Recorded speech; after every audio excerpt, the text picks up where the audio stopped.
perusahaan-perusahaan atau saham-saham BUMN, emiten BUMN sudah mencatatkan kenaikan yang signifikan selama 2 pekan berturut-turut kali ini ya.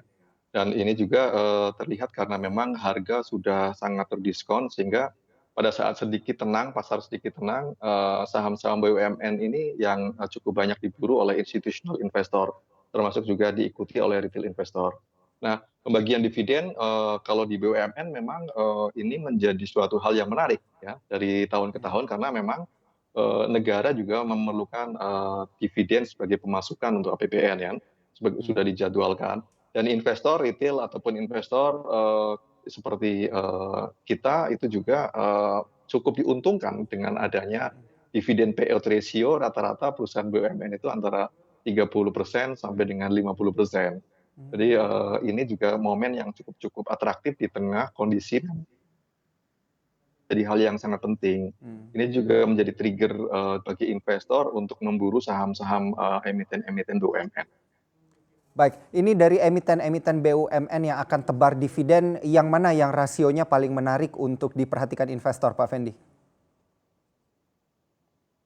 Ya rasio rata-rata ya untuk dividen payout ratio untuk, BUMN atau state owned company itu kan antara 30% sampai, 50%. Jadi memang sangat atraktif ya, menarik ya.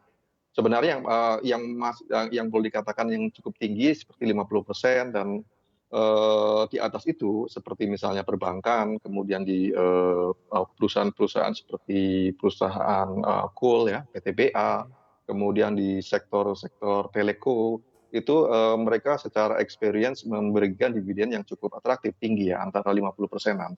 Sehingga ini juga cukup cukup dilihat ataupun cukup diamati oleh investor. Jadi menjadi suatu semacam insentif tersendiri karena memang, harapannya bahwa nanti pada saat pembagian dia memperoleh, cash, money dari dividen setelah dipotong dengan pajak. Nah beberapa saham Mhm. seperti misalnya saham-saham misalnya PTBA, itu memang, cukup cukup, atraktif ya, karena dividen, payout ratio-nya juga, sangat-sangat menarik.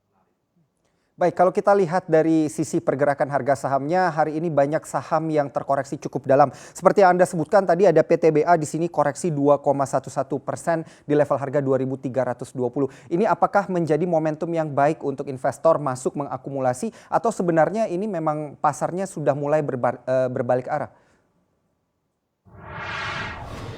PTPA sendiri memang kalau kita amati ya, selama 2 pekan, 3 pekan belakangan ini, sudah naiknya cukup cukup tinggi ya, dari level 1.800 atau bahkan dari level 1.500 di level, terendahnya.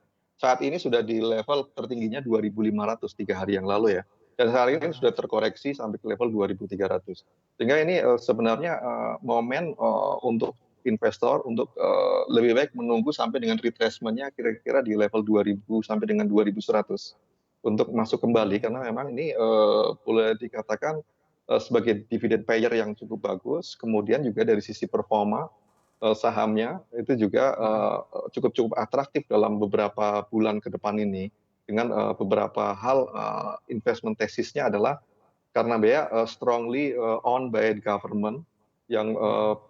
kalau ada apa-apa ataupun project-project-nya juga cukup cukup sustain, sehingga ini, di saat harga yang sangat rendah ya, kalau saya lihat dengan valuasi yang masih menurut saya atraktif ya, Mhm. pada kisaran, tiga ribuan, ini dengan harga Mhm. sekarang itu masih jauh di bawah, harga intrinsic value.